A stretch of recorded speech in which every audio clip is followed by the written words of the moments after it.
As you walk into the exhibition, the first question that comes to mind is, who is J.S. Wooley? What made J.S. Wooley stand out at a time when there were other village photographers who shot and traveled in the same region?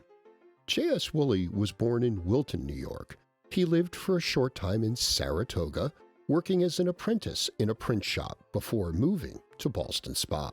There, he purchased a photography business for $1,500, a considerable sum at the time.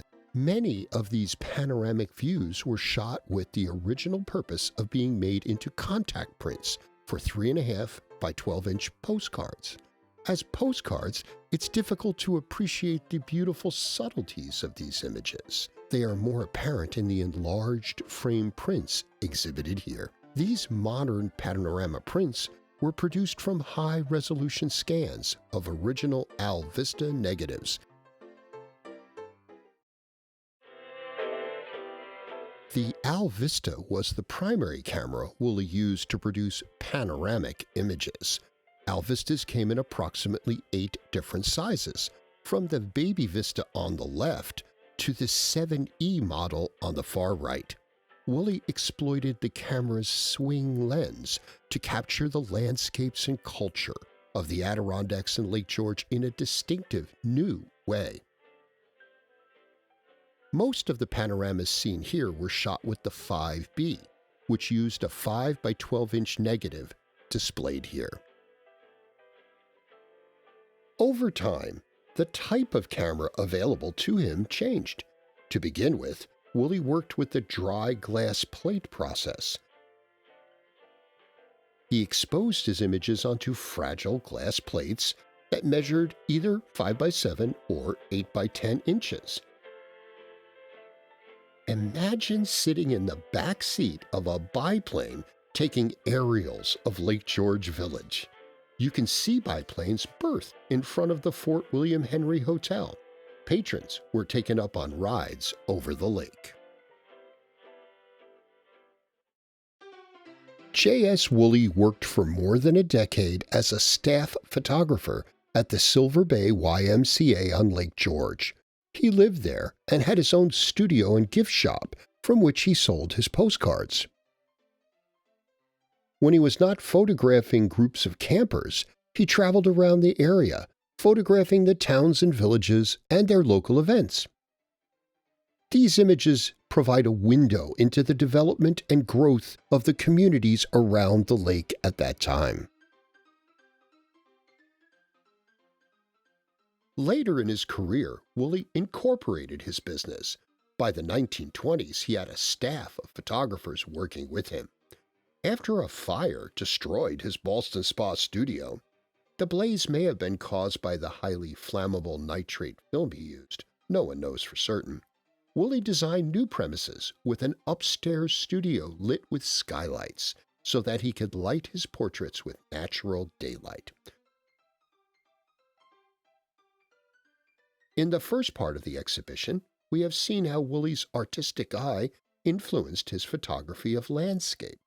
Through portraiture, Wooley exhibited his understanding of lighting, the dynamics of his subject's position relative to the camera, and how to frame people in the camera. His portraits express his definitive sense of style and fashion.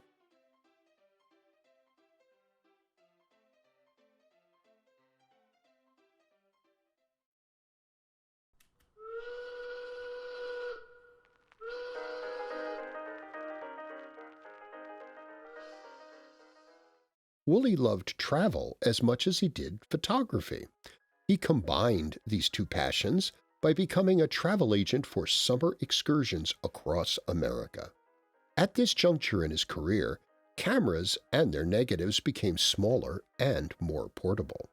He planned, organized, and marketed the trips, and also shot snapshots along the way. These images were arranged and organized in 2 books, one of which is displayed here, an early version of the photo album. For years to come, this is how vacationers, travelers, and families organized and displayed their photographs. Wooley annotated the images with comments and observations. There's even an apology for having had problems with his camera that resulted in several images being out of focus or hard to recognize.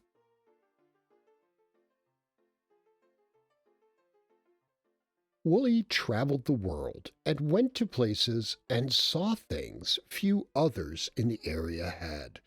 He found a business opportunity in documenting his travels and bringing the world to Ballston Spa for all to see and enjoy. He becomes part photographer, part travel agent, and part showman. At this time, people in America and Europe were experimenting with projected images. The technique had never quite been perfected. Before electricity, the only means to light a slide from behind and project onto a screen was with a naked flame. Magic lantern presentations were highly popular in the Victorian era.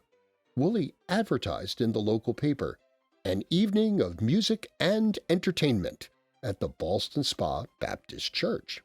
There was to be singing, poetry recitals, and organ music. Wooley's presentations were the equivalent of a National Geographic program. He brought the world to Ballston Spa. Here you see enlarged lantern slide imagery from his tours of the Adirondacks, Florida, and his Western trip. At the time, all slides were black and white.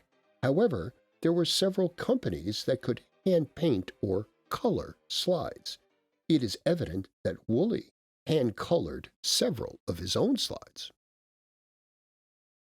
We see the eye of an artist shine through.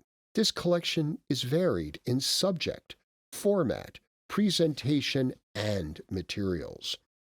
It attempts to show the many facets within the industry that came available to Wooley over the years. What this body of work tells us is that Wooley took pictures because he liked to, and because he was clearly fascinated by the combination of technology, skill, and personal perception that taking photographs embodies. The quantity and amazing variety of his photographs reveal a man excited by the infinite details of his physical environment and determined to leave a detailed record of that reality as he understood it. There are many features of American society, of course, that do not appear in the record left by Wooley, but he recorded the world he knew and excelled in with affection.